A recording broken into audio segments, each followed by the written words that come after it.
Hello guys, welcome to विवा classes. आज हम आपके साथ लेकर आए हैं क्लास 12 इंडियन इकोनॉमिक्स चैप्टर 3 का part 2, liberalisation, privatisation, globalisation and appraisal. बहुत ही इंटरेस्टिंग चैप्टर लगता है, अगर मेरे पर्सपेक्टिव से अगर मैं आपको बताऊं, बहुत ही इंटरेस्टिंग चैप्टर है ये, क्योंकि इस पर्टिकुलर पॉलिसी के बाद, जिसे हम न्यू इकोनॉमिक पॉलिसी भी कहते हैं, एलपीजी पॉलिसी भी कहते हैं, इकोनॉमिक रिफॉर्म्स भी कहते हैं 1991 के बाद, इसके बाद हमारी कंट्री की जो पिक्चर थी वो बदल गई थी। जैसा कि हमने पार्ट 1 में भी आपको बताया कि 1991 में हमारा देश जो था वो काफी इकोनॉमिक क्राइसिस से गुजर रहा था, and there is a need कि हम लोग कुछ बदलाव करें अपनी इकोनॉमिक पॉलिसी में।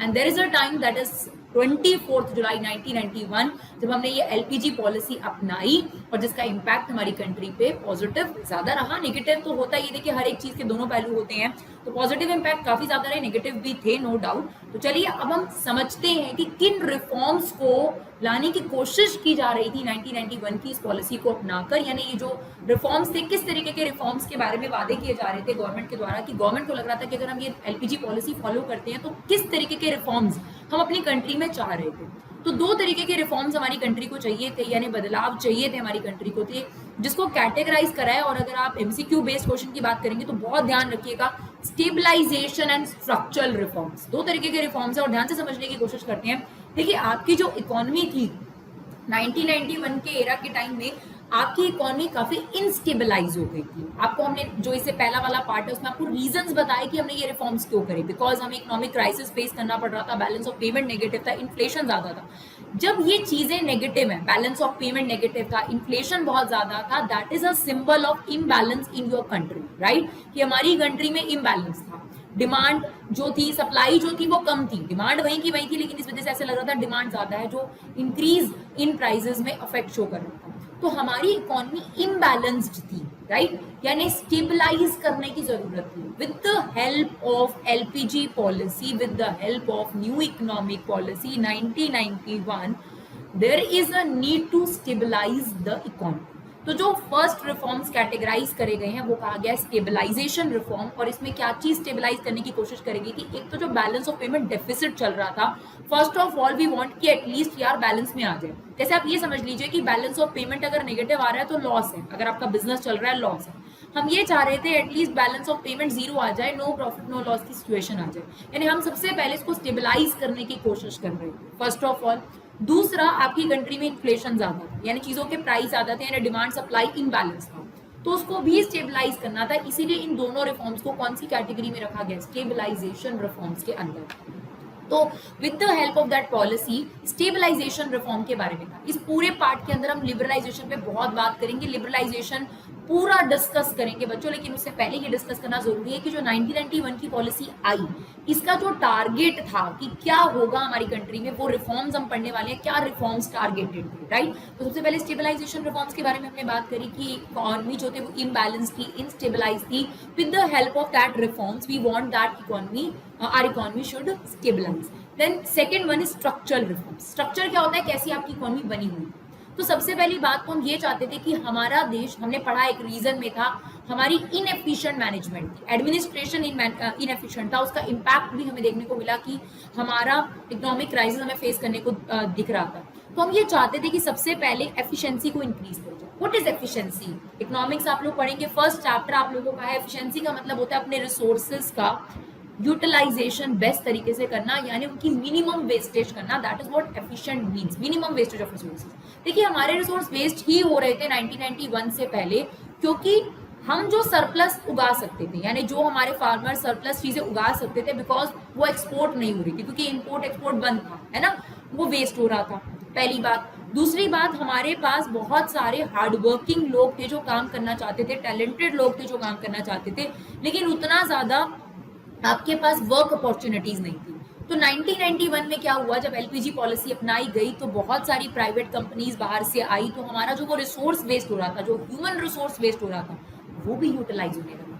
तो एक्चुअली इंप्रूविंग एफिशिएंसी का मतलब है कि जो आपके रिसोर्स हैं जिनको हम वेस्ट कर रहे थे, उनका मैक्सिमम यूटिलाइजेशन करा जाए, उनका मिनिमम वेस्टेज करा जाए। तो second reforms we want improving efficiency so that जो हमारे रिसोर्स थे वो वेस्ट ना हो। सेकेंड और बहुत इंपॉर्टेंट चीज थी, ऐसा नहीं था कि अंग्रेज हमें छोड़ के गए तो हमने 1950 से 1990 के बीच में ये भी पढ़ा है कि हम लोग एक्सपोर्ट करते थे। ऐसा नहीं था कि हम लोग एक्सपोर्ट नहीं कर रहे थे, एक्सपोर्ट बिल्कुल बंद हो गया था। एक्सपोर्ट था बच्चों, लेकिन जो एक्सपोर्टेड प्रोडक्ट्स थे वो बहुत ही या तो कम कॉस्ट के थे, और दूसरा वो इंटरनेशनल स्टैंडर्ड पे कम्पीट नहीं कर पाते थे। ये भी हमने इस चैप्टर में आपको बताया है कि ये भी एक ड्रॉबैक था हमारे एक्सपोर्ट के गिरने का। तो हम ये चाहते थे कि लिबरलाइजेशन प्राइवेटाइजेशन की पॉलिसी के थ्रू बाकी कंपनीज, बाहर की कंपनीज जब हमारे देश में आएंगी तो हम ये जान पाएंगे कि वो क्या टेक्नोलॉजी इस्तेमाल करती है, किस स्टैंडर्ड के प्रोडक्ट बनाती हैं, सो दैट वही प्रोडक्ट हम भी बनाकर मार्केट में बेच पाएंगे। तो हम ये भी चाहते थे कि हमारा जो इंटरनेशनल कंपटीशन में जो स्टैंडर्ड था, जो कहीं ना कहीं थोड़ा सा गड़बड़ा गया था, वो स्टैंडर्ड हम वापस लेकर आ पाए। तो ये दो तरीके के रिफॉर्म्स हैं बच्चों जो हमने मेनली टारगेट करे हैं 1991 की पॉलिसी में कि हम ये रिफॉर्म्स देख सकते हैं, और वो रिफॉर्म्स को कैटेगराइज करा गया है स्टेबलाइजेशन रिफॉर्म्स और स्ट्रक्चरल रिफॉर्म्स। तो आई होप आपको ये दोनों समझ में आए हो और आप इसे नोट कर सकते हैं। देखिए, स्क्रीनशॉट लेके रखने का कोई फायदा नहीं होता, जितना मुझे पर्सनली महसूस होता है साथ साथ आप समझते जाओ, साथ साथ नोट्स बनाते जाओ, it's a best strategy, right. तो अब हम समझते हैं कि इस 1991 की पॉलिसी में ये एलपीजी का क्या मतलब है, और फिर हम लिबरलाइजेशन पे ज्यादा बात करेंगे, प्राइवेटाइजेशन पे उस पे नेक्स्ट क्लास में, नेक्स्ट पार्ट में डिस्कशन करेंगे। हाँ जी, तो हमारे पास न्यू इकोनॉमिक पॉलिसी 1991 24 जुलाई 1991 को ये पॉलिसी जो थी इम्प्लीमेंट करी गई थी। उस time finance minister doctor Manmohan Singh ji थे। तो आपके पास एक एक शब्द को समझते हैं एलपीजी में क्या स्टैंड करता है। एल स्टैंड फॉर लिबरलाइजेशन, जिसके बारे में हम डिटेल में आज ही वीडियो में पढ़ेंगे इसी पार्ट में, प्राइवेटाइजेशन और ग्लोबलाइजेशन। तो चलिए इन तीन शब्दों को समझते हैं, फिर डिटेल में तो जानेंगे ही जानेंगे। देखिए, लिबरलाइज्ड का मतलब होता है फ्री। जब अंग्रेज हमें छोड़कर गए तो हमारी जो इकोनॉमी थी वो काफी क्लोज्ड इकोनॉमी हो गई थी, यानी किसी भी देश के साथ इंपोर्ट एक्सपोर्ट यानी इन आउट कुछ भी नहीं था, बहुत हद तक कम कर दिया गया था। इतनी ज्यादा ड्यूटीज लगाई जाती थी, इंपोर्ट ड्यूटीज, कि हमारे देश में कोई भी सामान अगर किसी भी कंट्री से आता तो वो इतना कॉस्टली हो जाता था कि वो हमारी कंट्री में बिक नहीं पाता था। अब क्योंकि आप किसी कंट्री का इंपोर्ट नहीं होने दोगे तो भाई कोई एक्सपोर्ट क्यों होने देगा आपका, है ना। तो इंपोर्ट एक्सपोर्ट पे काफी हद तक कमी आ चुकी थी, बहुत कमी आ चुकी थी, राइट। तो एक तो हमें इस चीज पर फ्री होने की जरूरत थी। इसके अलावा जो हमारे यहाँ पर इंडस्ट्री खोलना चाहते थे, यानी जो डोमेस्टिक लोग थे जो इंडस्ट्री खोलना चाहते थे, उसमें लाइसेंसिंग सिस्टम इतना ज्यादा कड़क था। जैसे कि हमने 1950 1990 जो इससे पिछला चैप्टर है बच्चों, उसमें पढ़ा है कि जैसे ही गवर्नमेंट बनी उसने एक कानून लेकर आए जिसमें लाइसेंस, अगर आपको नई ब्रांच खोलनी है, एक्सपैंड करना है, तो आपको लाइसेंस लेना पड़ता था गवर्नमेंट से। तो ये कुछ ऐसी रिस्ट्रिक्शंस थी, ट्रेड रिस्ट्रिक्शंस थी, जिनको जब वर्ल्ड बैंक और आईएमएफ ने हमें क्राइसिस के टाइम पर लोन दिया, जिसके बारे में हमने बात करी थी, $7 बिलियन के करीब हमें लोन दिया गया था। तो तब आप ये समझ सकते हो कि वर्ल्ड बैंक और आईएमएफ ने कुछ टर्म्स एंड कंडीशन जो है वो इंडिया के सामने प्रेजेंट कर दी कि भाई देखो, तुम्हें लिबरलाइज्ड होने की जरूरत है, थोड़ा फ्री माइंड होने की जरूरत है, तुम बहुत ही ज्यादा क्लोज्ड पार्ट बन के रखे हो, ग्लोब का तो हिस्सा ही नहीं हो, तुम अलग थलग पड़े हुए हो, तुम किसी भी कंट्री के साथ इनफ्लो आउटफ्लो नहीं है तुम्हारा, और इस वजह से तुम्हारी कंट्री ज्यादा डाउन जा रही है। तो लिबरलाइजेशन में इसी तरीके के रिफॉर्म्स जो है हमारी न्यू इकोनॉमिक पॉलिसी में करे गए। हम 5 रिफॉर्म्स इसमें पढ़ेंगे। इंडस्ट्रियल सेक्टर में क्या रिफॉर्म करे गए, फाइनेंशियल सेक्टर में क्या रिफॉर्म करे गए, टैक्स में क्या रिफॉर्म्स करे गए, foreign sector, foreign exchange, not foreign sector, foreign exchange में क्या रिफॉर्म्स करा गया, ट्रेड एंड इन्वेस्टमेंट रिफॉर्म। तो 5 मेन रिफॉर्म्स हम इस पर्टिकुलर टॉपिक में पढ़ने वाले हैं। तो मेन अगर बात करें तो कुछ बच्चों को याद भी होता है कि शायद मैम इसमें से काफी टैक्सेस हटा दिए थे, बिल्कुल करेक्ट है आप लोग। लाइसेंस सिस्टम हटा दिया गया था, ये भी लिबरलाइजेशन का पार्ट है। और भी बहुत सारी चीजें जो थी लिबरलाइजेशन में करी गई थी, वो हम इसको डिटेल में पढ़ेंगे। तो लिबरलाइज में हम क्या हुए, थोड़े फ्री माइंड हो गए कि यार ठीक है यार, इनफ्लो आउटफ्लो होने दो, इंपोर्ट ड्यूटीज हटा दी, एक्सपोर्ट को लेकर काफी ज्यादा हेल्प देने लगी गवर्नमेंट। तो लाइसेंसिंग सिस्टम जो था वो एक तो काफी चीजों पे लाइसेंस हटा दिया गया, और जिन पे भी लाइसेंस लेना पड़ता था उसका सिंप्लीफाइड प्रोसीजर कर दिया गया। तो काफी लिबरलाइज्ड हो गई गवर्नमेंट, और ये बहुत अच्छा इम्पैक्ट देखने को मिला कि बाहर से जो फॉरेन इन्वेस्टमेंट थी वो हमारी कंट्री में आने लगी, यानी बाहर के जो फॉरेन बैंक्स थे, फॉरेन कंपनीज थी, वो आने लगी। उससे हमारे देश में एम्प्लॉयमेंट जनरेट हुई, पर कैपिटा इनकम बढ़ा, नेशनल इनकम बढ़ा, टेक्नोलॉजी हमें शेयर हुई, बहुत सारे बेनिफिट्स हम इसके बारे में बात करेंगे। लेकिन लिबरलाइजेशन में बेसिकली यही है मेरे बच्चों। फिर प्राइवेटाइजेशन की बात करी जाए तो हमने पढ़ा था कि वर्ल्ड बैंक ने, आईएमएफ ने ये भी सजेस्ट करा था कि आपके देश में प्राइवेट सेक्टर का रोल कम है और पब्लिक सेक्टर का रोल बहुत ज्यादा है। तो प्राइवेटाइजेशन में यही करा गया कि जो पब्लिक सेक्टर का रोल था वो घटा दिया गया और अब कुछ चीजें जो पब्लिक सेक्टर के लिए रिजर्व थी उसमें से सारी चीजें हटाकर सिर्फ 5 या 8 चीजें ही पब्लिक सेक्टर के हाथों में डाल दी गई और बाकी हर सेक्टर में प्राइवेट सेक्टर भी एंटर कर सकता था। अगर हम 1991 से पहले की पिक्चर देखें तो एयरवेज, स्कूल, कॉलेजेस, बहुत सारी चीजें ऐसी थी, मैं एक एग्जाम्पल के तौर पर बोल रही हूँ, जिसमें सिर्फ और सिर्फ पब्लिक सेक्टर ही था बच्चों, प्राइवेट सेक्टर नहीं था। पर 1991 के बाद उन सभी चीजों में प्राइवेट सेक्टर भी कम्पीट करता है जब आपने 1991 की पॉलिसी अपनाई। तो बेसिकली प्राइवेटाइजेशन का मतलब ये था कि पब्लिक सेक्टर का रोल कम कर दिया गया। इसमें दो चीजों पर गौर किया गया, एक जो लॉस मेकिंग पब्लिक सेक्टर थे उनको सेल कर दिया गया जिसको डिसइन्वेस्टमेंट कहा जाता है, जिसे डिटेल में पढ़ेंगे, और कुछ चीजें ऐसी थी जिन्हें प्राइवेट पब्लिक पार्टनरशिप में ले दिया गया, जिसे पब्लिक ट्रिपल पी भी बोला जाता है, प्राइवेट पब्लिक पार्टनरशिप। यानी 51% जो स्टेक है वो गवर्नमेंट के हाथों में और बाकी का 49% जो है पब्लिक हाथों में है। तो कुछ तो पूरे तरीके से बेच दी गई और कुछ जो है वो पब्लिक प्राइवेट पार्टनरशिप कर दी गई और कुछ सेक्टर्स में तो बड़े आराम से प्राइवेट सेक्टर जो है वो कम्पीट कर सकता था। तो दैट इज व्हाट प्राइवेटाइजेशन। और देखिए व्हाट इज ग्लोबलाइजेशन, जो मेरा मानना ये है वो लिबरलाइजेशन और प्राइवेटाइजेशन का इफेक्ट है ग्लोबलाइजेशन। बाय क्यों?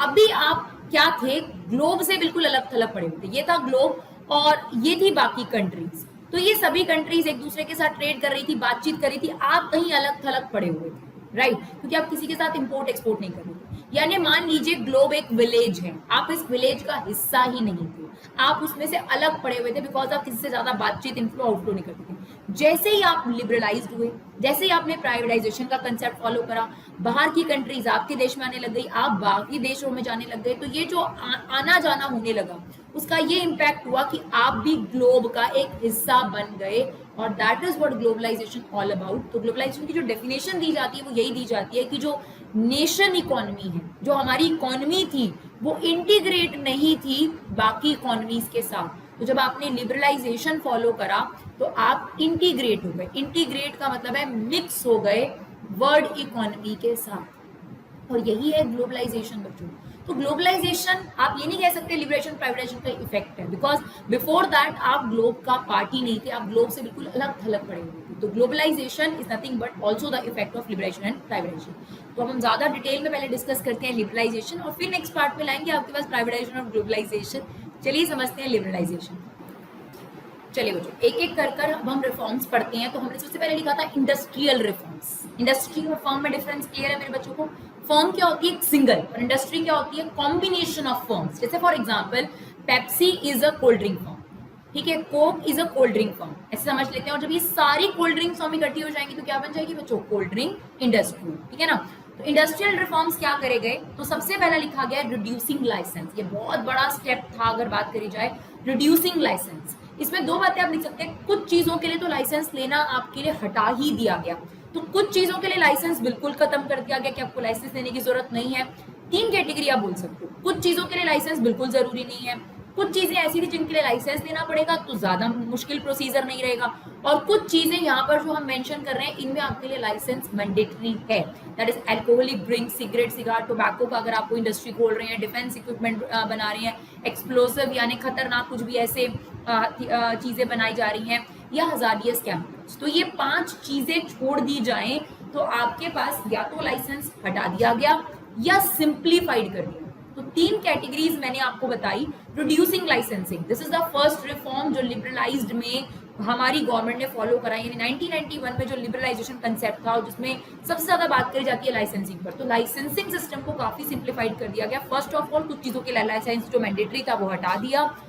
दूसरी चीज जो सिंप्लीफाइड था, प्रोसीजर काफी सिंप्लीफाइड कर दिया। तीसरी चीज आपके पास है कुछ चीजें ऐसी हैं और डेफिनेटली यार इन पर तो लाइसेंस लेना बनता भी है, तो ये 5 चीजें गवर्नमेंट ने रखी जिस पर आपका लाइसेंस लेना मैंडेटरी है।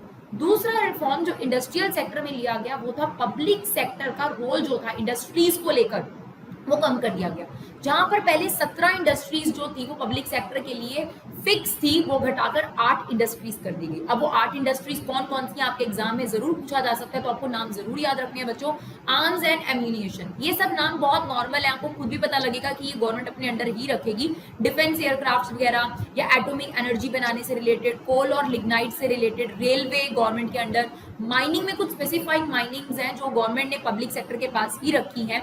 इसके अलावा मिनरल्स को लेकर भी एक स्पेसिफाइड ऑर्डर पास करा गया था, उसमें जो जो मिनरल्स मेंशन है 1953 के ऑर्डर में, इन 7-8 चीजों को छोड़कर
दूसरा जो इंपॉर्टेंट रिफॉर्म्स है बच्चों वो हमारे पास है financial sector reform. Financial sector मतलब क्या होता है? Banking sector.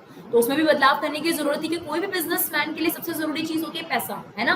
तो अगर आप लिबरलाइज्ड हुए हैं, कोई भी बिजनेस अगर यहाँ पर आकर खुलता है तो उसको मनी की तो जरूरत है। तो फाइनेंशियल सेक्टर में क्या रिफॉर्म करेंगे? सबसे पहला रिफॉर्म अगर आप देखेंगे बच्चों तो रोल ऑफ आरबीआई जो था वो बदल दिया गया। मतलब क्या आरबीआई कुछ और हो गया? नहीं, अभी भी आपकी सेंट्रल अथॉरिटी आरबीआई ही है, बस उसका जो रोल था वो रेगुलेटर से फैसिलिटेटर कर दिया गया। क्यों? बिकॉज जो फॉरेन बैंक्स हैं वो आपकी पूरी बात एज इट इज 100% माने, ये तो पॉसिबल नहीं था। तो और हम ये भी चाहते थे कि कहीं ना कहीं हमारी इकोनॉमी में मनी फ्लो बढ़े, और मनी फ्लो यानी मनी सप्लाई बढ़ाने के पीछे एक ही सेक्टर रिस्पॉन्सिबल हो सकता है, वो है बैंकिंग सेक्टर, राइट। तो हमें थोड़ी फ्रीडम देने की जरूरत थी, तो यही किया गया। रोल ऑफ आरबीआई जो था वो रेगुलेटर की बजाय फैसिलिटेटर कर दिया गया। ऑब्वियसली इससे पहले प्राइवेट बैंक नहीं थे, तो गवर्नमेंट बैंक के और उन पर कंट्रोल आरबीआई का समझ भी आता था। लेकिन जब प्राइवेट बैंक आएंगे तो वो पूरे तरीके से आपकी बात नहीं मानेंगे। हो सकता है 70-30 का रेशो हो कि 30% उनको खुद ऑटोनॉमी भी चाहिए, फ्रीडम भी चाहिए कि हम अपने बैंक के बारे में डिसीजन ले सके। जैसे कि आज के टाइम में आप देख सकते हैं आईसीआईसी बैंक है, अमेरिकन एक्सप्रेस बैंक है, बहुत सारे प्राइवेट बैंक अब इंडिया के अंदर आ चुके हैं। तो चेंज रोल ऑफ आरबीआई, तो आरबीआई का जो रोल था वो रेगुलेटर से बदलकर फैसिलिटेटर के तौर पे कर दिया गया कि वो सलाहकार के तौर पे ज्यादा रोल प्ले करेगा। ऐसा नहीं है कि रेगुलेशन बिल्कुल खत्म कर देगी, रेगुलेशन अभी भी है, बट फिर भी जो स्ट्रिक्ट रेगुलेशन थी वो थोड़ी सी खत्म कर दी थी। तो ये भी एक बहुत इंपॉर्टेंट स्टेप था फाइनेंशियल सेक्टर के अंदर। और आप लोग बहुत अच्छे तरीके से जानते हैं बच्चे कि अगर आप कॉमर्स स्टूडेंट्स हैं तो आपको पता है कि जो फाइनेंस है वो कितना इंपॉर्टेंट चीज होता है किसी भी बिजनेस के लिए। सेकेंड थिंग, अब जो बैंक थे, प्राइवेट बैंक जो थे, वो आपको आपके देश में नजर आने लगे। बहुत सारी जो टेक्नोलॉजी है, जैसे ATM card, debit card, credit card, बहुत सारी फैसिलिटीज हैं बच्चों जो प्राइवेट बैंक्स के आने से ही हमारे देश में जो है वो आई है। तो प्राइवेट बैंकों को यहाँ पर आने दिया, ये दूसरा स्टेप था। तीसरा, एफडीआई अलाउ कर दी गई। What is FDI? Foreign direct investment, which means कि अगर कोई भी बाहर का फॉरेन बैंक आना चाहता है यहाँ पर, तो वो डायरेक्टली यहाँ पर इन्वेस्ट कर सकता है। कोई जरूरी नहीं है कि वो किसी के साथ मर्ज करे या फिर किसी के साथ मिक्स करके उसको अपना बिजनेस स्टार्ट करने की जरूरत नहीं है। फॉरेन डायरेक्ट इन्वेस्टमेंट का मतलब ये होता है कि वो खुद आकर यहाँ पर अपनी खुद की डायरेक्ट इन्वेस्टमेंट कर सकता है, लैंड बाय कर यहाँ पर खुद का प्योर ऑनरशिप क्रिएट कर सकता है। तो एफडीआई जो थी वो इंक्रीज कर दी गई। इसके अलावा अगर कोई अपनी ब्रांचेस खोलना चाहता है, कोई भी बैंक अगर अपनी ब्रांचेस खोलना चाहता है, तो उसका जो प्रोसीजर था वो काफी हद तक सिंपल जो है वो कर दिया गया। तो फाइनेंशियल सेक्टर रिफॉर्म्स भी जरूरी थे। अगर आप बिजनेस रिफॉर्म्स कर रहे हैं, इंडस्ट्रीज रिफॉर्म कर रहे हैं, तो इंडस्ट्री फैसिलिटेट होती है फाइनेंशियल सेक्टर से, है ना, उसको उसकी मदद चाहिए। तो फाइनेंशियल सेक्टर में ये रिफॉर्म करेगा। आरबीआई का जो रोल था वो रेगुलेटर से फैसिलिटेटर की तरफ बदल दिया गया। प्राइवेट बैंक्स को आपके देश में आने दिया गया और इसके लिए आपने उनको फॉरेन डायरेक्ट इन्वेस्टमेंट अलाउ कर दिया और इसी वजह से वो लोग हमारी कंट्री में आए, है ना। और जो न्यू ब्रांचेस थी उनका जो प्रोसीजर था वो भी काफी सिंप्लीफाइड कर दिया। चलिए बच्चों, फटाफट से बाकी के 3 रिफॉर्म्स भी देख लेते हैं। टैक्स रिफॉर्म्स में क्या करा? एक तो जितने भी टाइप के टैक्सेस थे उनकी रेट डिक्रीज कर दी, यानी रिडक्शन इन टैक्सेस। दूसरा, जो कंट्री के अंदर इनडायरेक्ट टैक्सेस चल रहे थे उनमें भी काफी बदलाव कर दिए। देखिए, जो इनडायरेक्ट टैक्सेस होते हैं वो इंपोर्ट एक्सपोर्ट से अलग होती हैं। ये वो टैक्स है जो डोमेस्टिकली आपको पे करने पड़ रहे हैं। जैसे मान लीजिए कोई भी प्राइवेट कंपनी है वो, या कोई बाहर की कंपनी है वो हमारे देश में ऑपरेट कर रही है, तो उसे कॉर्पोरेट टैक्स देना पड़ रहा है ना। तो उस तरीके के जो टैक्सेस हैं या उसके प्रोडक्ट पे जो सेल्स टैक्स, जैसे कि अभी जीएसटी लगता है, यहाँ पर उन टैक्स रिफॉर्म्स के बारे में बात हो रही है, राइट। तो यहाँ पर जो इनडायरेक्ट टैक्सेस थे उनको, उनका जो स्ट्रक्चर था उसे बदल दिया गया। जो टैक्स रेट थी वो काफी हद तक कम कर दी गई और जो टैक्स पेयर है उसका टैक्स पे करने का जो प्रोसीजर था, that procedure is very complicated, वो भी सिंप्लीफाइड कर दिया। यानी अगर कोई बाहर की फॉरेन कंपनी आती है और हमारे देश में कमाई करती है, उसको टैक्स भरना पड़ता है जो कि कॉर्पोरेट टैक्स कहलाता है, तो वो जो टैक्स था वो कम कर दिया गया। इनडायरेक्ट टैक्सेस के स्ट्रक्चर में बदलाव कर दिया और उसको पे करने का जो प्रोसीजर है वो कहीं ना कहीं क्या कर दिया, हमारी गवर्नमेंट ने जो एलपीजी पॉलिसी है उसको सिंप्लीफाई कर दिया। इसके अलावा अगर हम फॉरेन एक्सचेंज रिफॉर्म्स की बात करें तो बड़ी मजे की बात आप सुनेंगे कि खुद गवर्नमेंट ने अपनी करेंसी को रिडक्ट किया, यानी इसको डीवैल्यूएशन बोलते हैं। अगर आपने फॉरेन एक्सचेंज वाला चैप्टर पढ़ा है तो एक फिक्स एक्सचेंज रेट होती है, एक फ्लेक्सिबल एक्सचेंज रेट होती है। तो गवर्नमेंट ने खुद अपनी करेंसी की वैल्यू को डिक्रीज करा। जैसे मान लीजिए कि अगर $1 50 का मिल रहा था तो $1 70 का कर दिया। इसे बोलते हैं अपनी करेंसी का डेप्रिशिएट होना, डीवैल्यू होना। और डॉलर यहाँ स्ट्रांग हो गया, क्यों? ताकि वो लोग हमारे देश में ज्यादा एक्सपोर्ट करें। क्योंकि आप उनके पर्सपेक्टिव से सोचिए, $1 में पहले उनके पास ₹50 का सामान जाता था, अब $1 में ₹70 का सामान चला जाएगा। तो ये जानबूझ के गवर्नमेंट के द्वारा करा गया reduction in domestic value, so that कि आपके पास फॉरेन रिजर्व जो है, जो कि बहुत ही लो लेवल पे चला गया था, वो बढ़े, क्योंकि इससे आपका एक्सपोर्ट बढ़ेगा। इसके अलावा एक बहुत इंपॉर्टेंट डिसीजन लिया गया इसके अंदर। इससे पहले तक गवर्नमेंट ही डिसाइड करती थी कि एक्सचेंज रेट क्या होगा, जिसको बोलते हैं fix exchange rate. But 1991 policy में ये भी बदलाव करा गया कि अब मार्केट डिटरमाइन करेगी एक्सचेंज रेट को। रीजन, अब आपके पास फॉरेन करेंसी की सप्लाई भी हो जाएगी और फॉरेन करेंसी की डिमांड करने वाले लोग भी होंगे। तो डिमांड और सप्लाई खुद डिसाइड करेगी कि भाई डॉलर कितने रुपए का मिलेगा या रुपए कितने का मिलेगा। तो एक्सचेंज रेट मार्केट फोर्सेस पे छोड़ दिया, और मार्केट फोर्सेस होते हैं डिमांड और सप्लाई, यानी फ्लेक्सिबल एक्सचेंज रेट फॉलो कर दिया। लेकिन साथ के साथ गवर्नमेंट को जब जरूरी लगता है तो वो इंटरफेयर भी कर लेती है, राइट। इसके अलावा अगर बात करी जाए ट्रेड जो रिफॉर्म्स थे, ट्रेड और इन्वेस्टमेंट रिफॉर्म्स थे, वो क्या मेन रिफॉर्म्स करे गए?